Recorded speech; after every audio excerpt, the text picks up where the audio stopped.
So we're talking with Kelly Spivey, who's the senior analyst at the city of San Jose in California.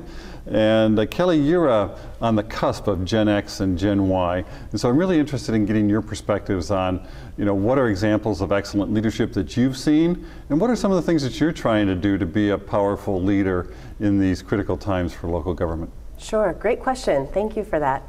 I think in general, some of the core still holds in terms of integrity and excellence and having passion for the work and those types of things. So I think I want to preface what I say with that. The core pieces are still there. But in terms of the leadership that I'm observing and that I really would like to emulate as I go forward in my career is really a leadership of opening the door for new, different, and unlikely candidates to begin to shine.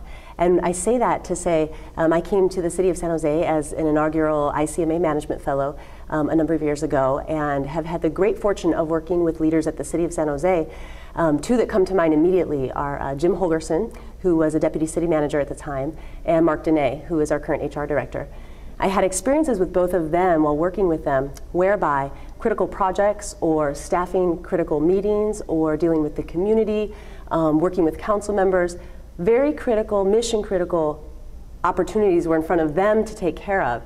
And they were very comfortable opening the door to say, you know what, this is your assignment, you take it, run, you come speak at council.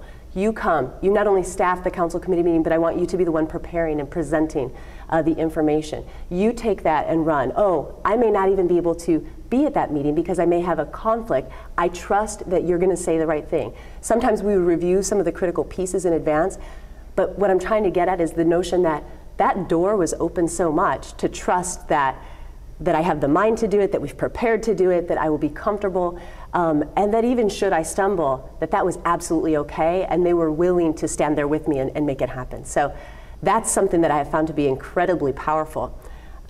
So I have another story that I would like to share too, if that's possible. So that's for being a person who's in the organization. One way I'm trying to emulate that, and we're encouraging our staff to emulate that, is also with the bringing on of students and interns. So the story that I have that I just love is we, as part of the organizational efforts on my team, we work with a lot of our staff to say, hey, you're so busy, you don't have time for an intern? No, let's turn that around. You're so busy, you need an intern. You need a student to come alongside and really do some high quality work with you.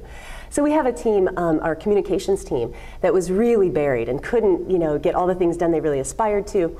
So we sort of cajoled them into taking an intern on a trial basis.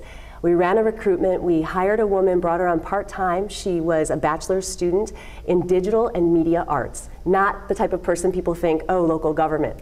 We needed web design work done. This woman helped us create a student website. It is our inaugural student website, sanjoseca.gov/students.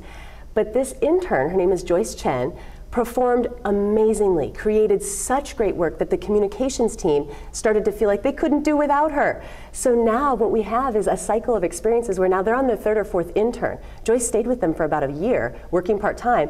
So we have this new tradition on this team of they absolutely have to have students. And again, it's back to opening the doors and allowing them to shine.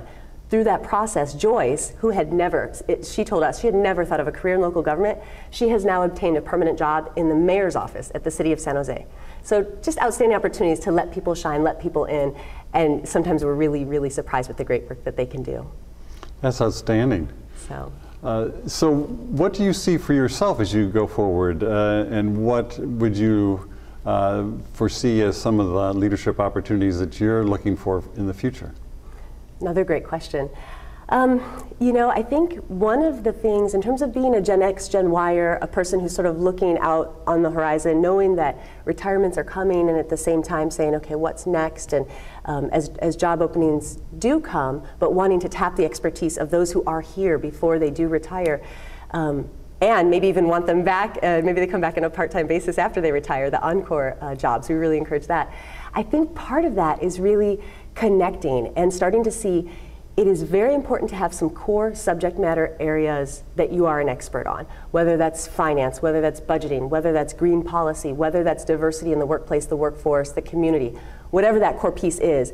But then being able to step up and have a broader management skill set around leadership, consensus building, coalition building, knowledge of city systems, how we procure things, how we execute contracts. So I guess I say all that to say the leadership component that's in that, I think it really has to do with taking advantage of the opportunities as they come. And sometimes the opportunities are not with a blazing sign. Sometimes it's, nobody wants to staff this troubling project, could you possibly take it? And instead of saying, oh, I was the one that was picked, it's, oh, I was the one that was picked.